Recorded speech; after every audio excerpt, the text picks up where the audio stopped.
함께 봉독할 말씀은 사무엘하 15장 24절부터 37절 말씀입니다.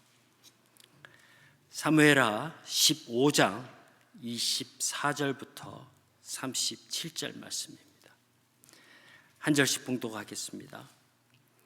사독과 그와 함께한 모든 레위 사람이 하나님의 언약궤를 메어다가 내려놓고 아비아달도 올라와서 모든 백성이 성에서 나오기를 기다리더니 왕이 사독에게 이르되 하나님의 궤를 성으로 도로 메어 가라.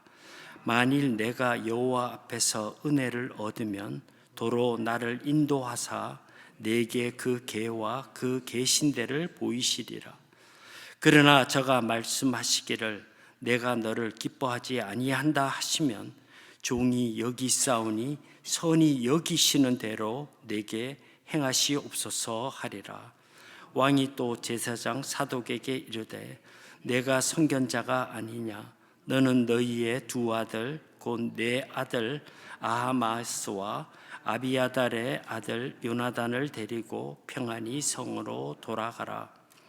너희에게서 내게 고하는 기별이 올 때까지 내가 강야 나루토에서 기다리리라.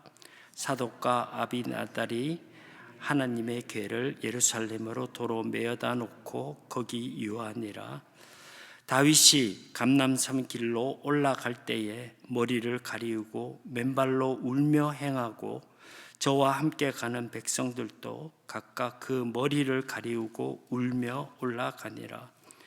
혹이 다윗에게 고하되 압살롬과 함께 모반한 자들 가운데 아히도벨이 있나이다 하니 다윗이 가로되 여호와여 원컨대 아히도벨의 모략을 어리석게 하옵소서 하니라. 다윗이 하나님을 경배하는 마르톡에 이를 때에 아렉 사람 후세가 옷을 찢고 흙을 머리에 무릅쓰고 다윗을 맞으러 온지라. 다윗이 저에게 이르되 내가 만일 나와 함께 나아가면 내게 누를 끼치리라. 그러나 내가 만일 성으로 돌아가서 압살롬에게 말하기를 왕이여 내가 왕의 종이니이다. 이 왕에는 왕의 부친의 종이었더니 내가 이제는 왕의 종이니이다 하면 내가 나를 위하여 아히도벨의 모략을 패하게 하리라. 사독과 아비아달의 두 제사장이 너와 함께 거기 있지 아니하냐. 내가 궁중에서 무엇을 듣든지 사독과 아비아달을 두 제사장에게 고하라. 저희의 두 아들 곧 사독의 아히마스와 아비아달의 요나단이 저와 함께 거기에 있나니 물은 너희 듣는 것을 저희 편으로 내게 기별할지니라. 다윗의 친구 후세가 곧 성으로 돌아가고 압살롬도 예루살렘으로 들어갔더라. 함께 봉독한 사무엘하 15장 24절부터 37절 말씀을 가지고 회복의 삶, 다른 제목으로는 아직 끝난 게 아닙니다 라는 제목으로 함께 말씀을 생각해 보고자 합니다. 여러분은 혹시 야구에 대해서 좀 아십니까? 야구에서 잘 사용하는 기사회생이라는 단어가 있습니다. 이 말은 9회 말 2사에서 역전시키는 경기를 의미합니다. 흔히 이것을 야구는 끝나야 끝난 거야 라고 말합니다. 마지막 희망이 없어 보이는 순간에도 반전이 일어날 가능성을 기대하는 말입니다. 우리의 인생도 누구도 예측할 수 없었던 반전이 일어나듯이 우리 신앙생활 가운데도 소망이 없다고 생각하고 포기하던 일들이 이루어지는 것을 경험하게 됩니다.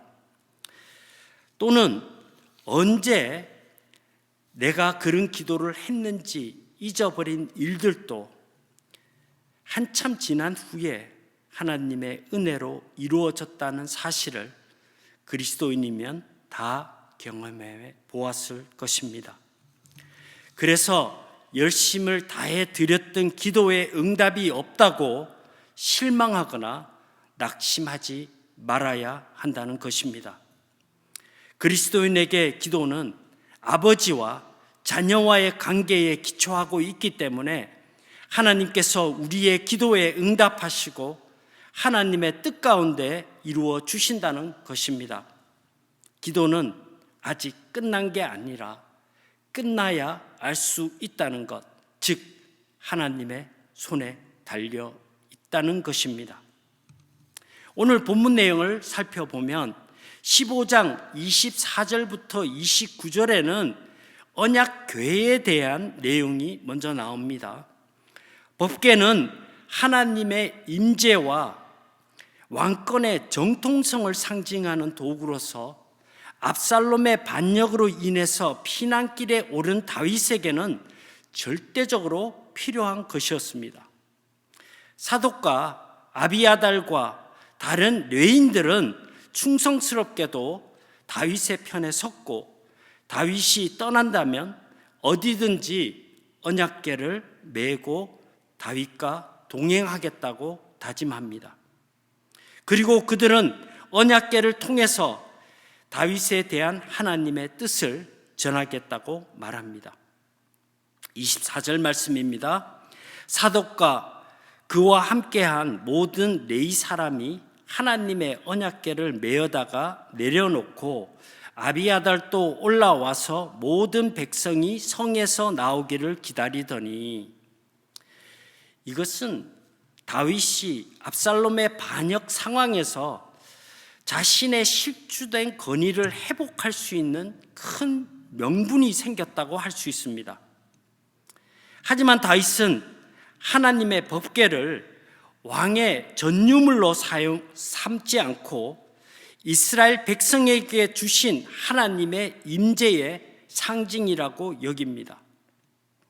따라서 제사장과 함께 예루살렘으로 돌려보냅니다.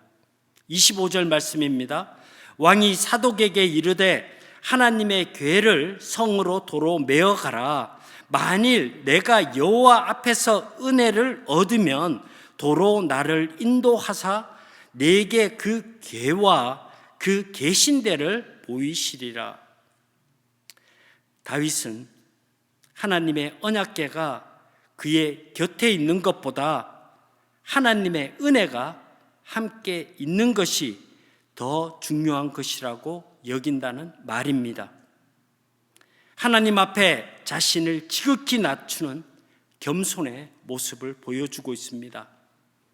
하나님을 자신의 사적 목적이나 유익을 위해서 사용하는 것이 아니라 하나님의 뜻이 우선시되는 하나님 중심된 삶을 말하고 있습니다.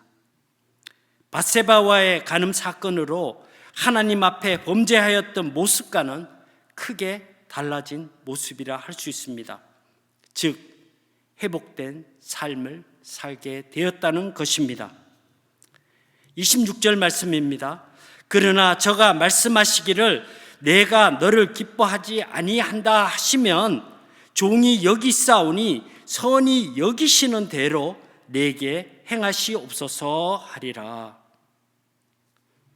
하나님의 뜻은 상징이 아니라 약속하신 언약을 거두시지 않는다면 하나님의 마음을 얻는 것이 가장 중요하다고 말합니다.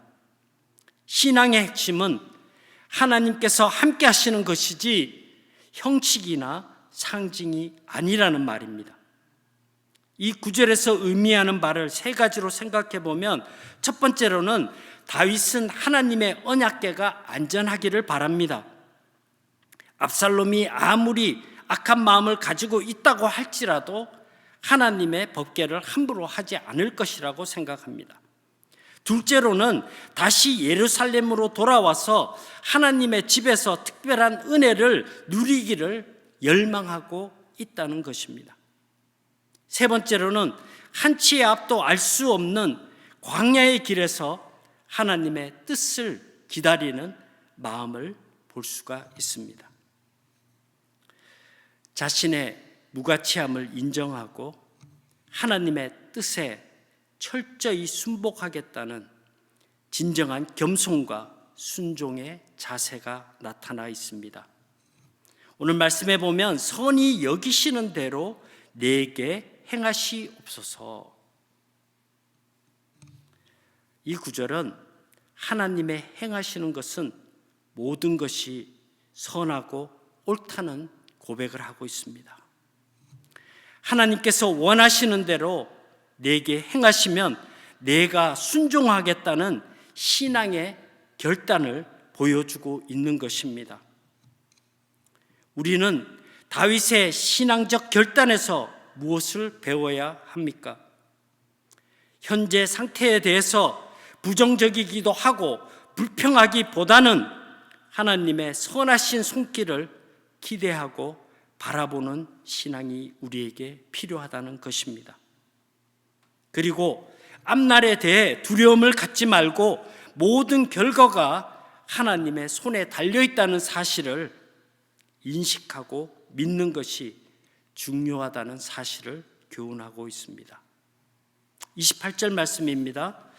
너희에게서 내게 고하는 기별이 올 때까지 내가 광야 나루터에서 기다리리라. 다윗은 자신이 예루살렘을 비운 사이에 제사장들이 온 힘을 다해 하나님의 뜻에 따라서 행해 줄 것이라고 확신하는 이야기입니다. 그리고 제사장들이 하나님의 뜻을 살펴서 보낼 소식을 광야 나루토에서 기다리며 그 정보와 충고에 따라서 움직일 것이라고 말하고 있습니다. 무슨 말입니까? 자신의 판단과 결정이 중요한 것이 아니라 하나님의 섭리와 역사의 모든 것을 의지하겠다는 것입니다. 범죄 이전의 다윗의 모습으로 회복된 사실을 우리는 볼 수 있습니다. 다윗의 일행은 침통한 마음으로 감람산 올라가는 행진을 시작합니다. 30절 말씀입니다. 다윗이 감람산 길로 올라갈 때에 머리를 가리우고 맨발로 울며 행하고 저와 함께 가는 백성들도 각각 그 머리를 가리우고 울며 올라가니라. 다윗은 노예나 제수처럼 머리를 가리우고 맨발로 울면서 걸어갑니다. 히브리 원어에는 이 구절에서 올라가다라는 표현을 5번 반복하여 사용하고 있는 것으로 보아서 큰 고통을 의미하고 있다고 할 수 있습니다. 철저한 회개의 심정과 지극히 겸손한 모습이라고 할 수 있습니다. 사랑하는 자식의 반역으로 인해서 받는 고통이 얼마나 아프고 쓰라린 심정이었으며 무엇보다 하나님의 진노로 인해 고난의 길에서 무척 후회스러운 마음과 고통스러운 마음을 가지고 있었을 것입니다. 어제 본문 마지막 절에 23절에 온 땅 사람이 대성통곡하여라는 구절이 있었습니다.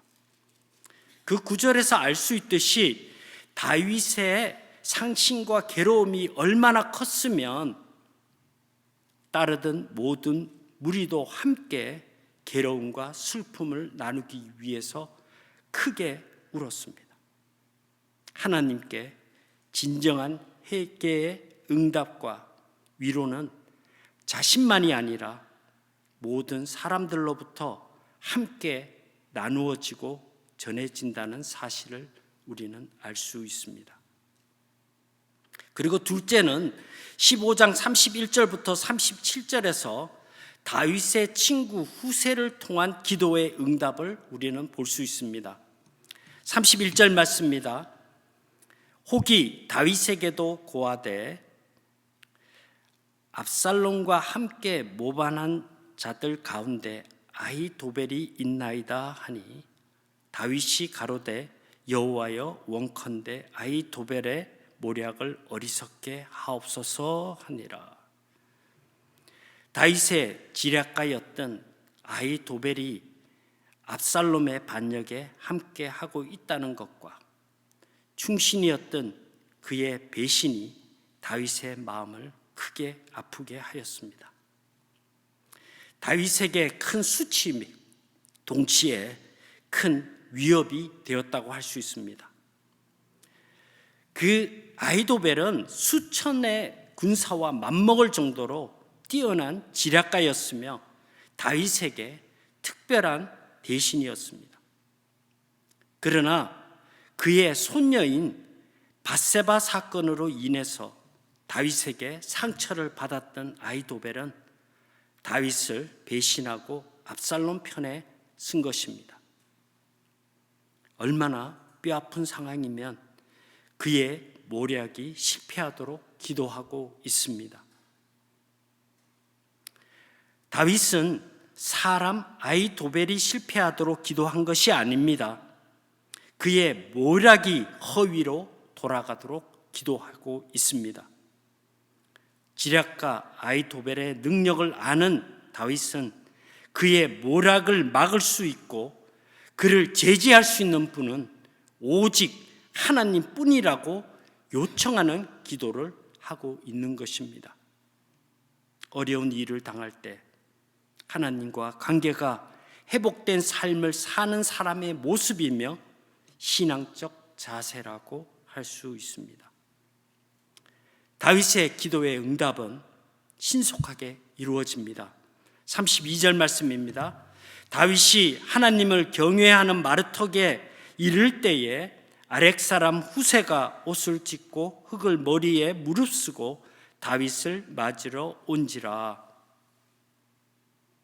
하나님의 은혜가 감람산 정상, 즉 하나님께 예배하는 장소에서 후세와 만남을 통해서 이루어지고 있습니다. 후세는 아렉 사람이며 에브라임 지파 사람으로 나이가 많고 존경받는 대신이었습니다.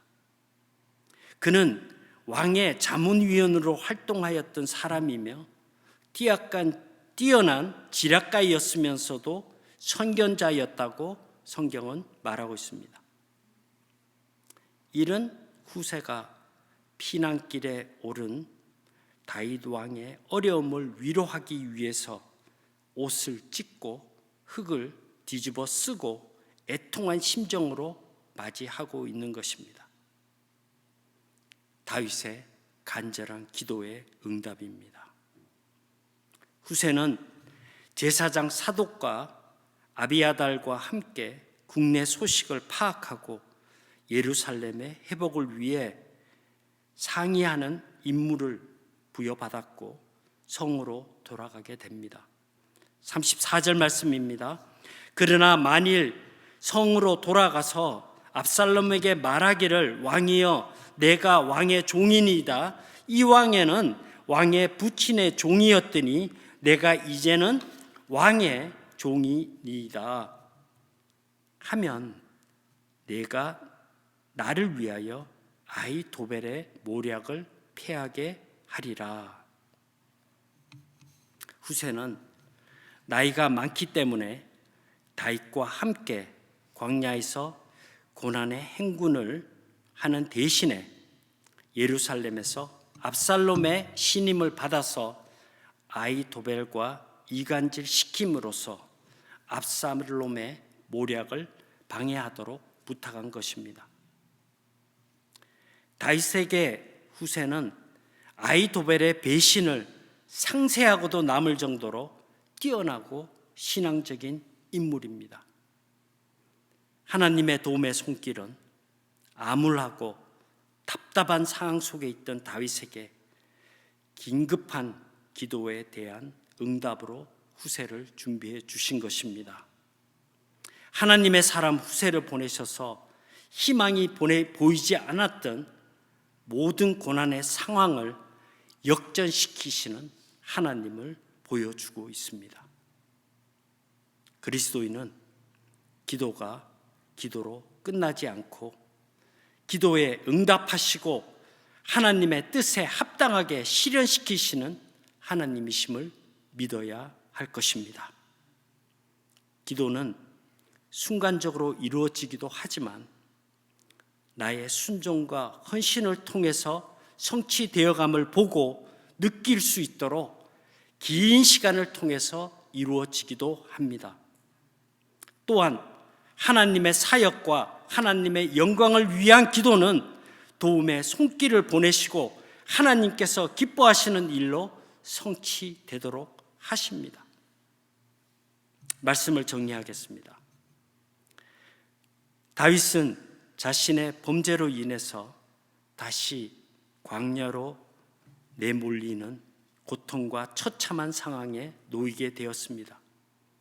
그의 피난길은 암울하고 답답한 광야의 시간이었지만 하나님 앞에 참회하는 심령으로 그리고 하나님만을 의지하는 신앙의 모습으로 회복되고 있다는 것을 우리는 볼 수 있습니다. 이러한 회복된 삶의 모습이 압살롬의 위협으로부터 피할 때에 지은 시편 3편에서 잘 표현되고 있습니다.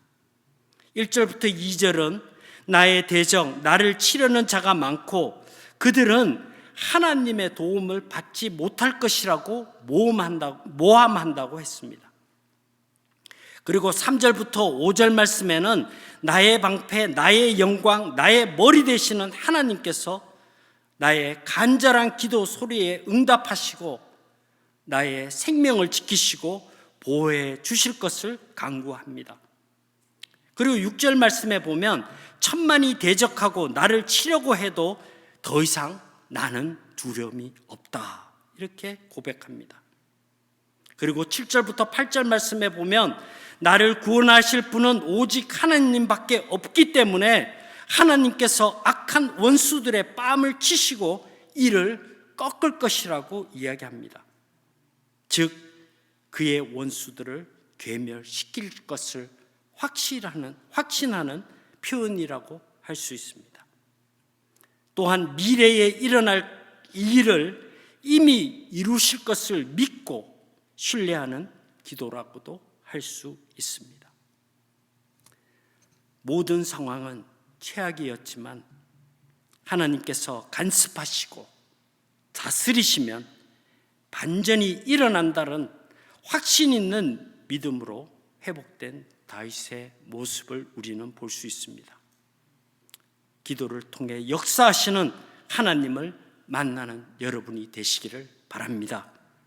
기도는 하되 하나님의 계획과 섭리 가운데 응답되는 기도를 하시는 우리 모두가 되시기를 바랍니다. 이것이 회복된 다윗을 통해서 주시는 말씀이며 우리가 살아가야 할 회복의 삶입니다. 다 같이 기도하겠습니다.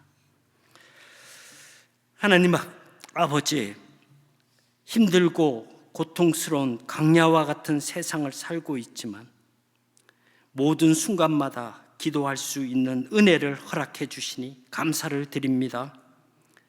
매 순간 우리에게 닥친 시련이나 환난의 순간이나 아픔과 고통이 있을 때에도 불평하거나 원망하지 않고 기도할 수 있도록 성령께서 도와주옵소서. 기도 가운데 주님을 만나고 의지하게 하시며 기도 가운데 하나님의 임재를 경험하고 놀라운 은혜의 자리로 나아갈 수 있도록 성령께서 인도하여 주옵소서.